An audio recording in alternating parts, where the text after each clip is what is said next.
กคนหนึ่งแต่ที่ก็โดน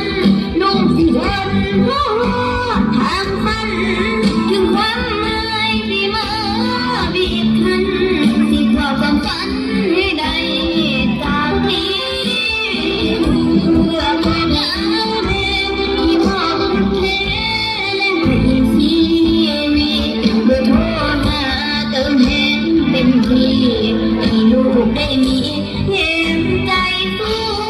ต่อยังบ่ได้ถ้าหากหัวใจ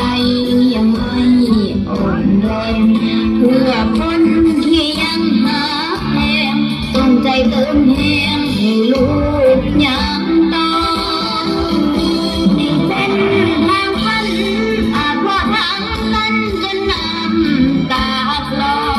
กระสุดแต่ฟ้าดอกน้ำเพื่อฝันเทีย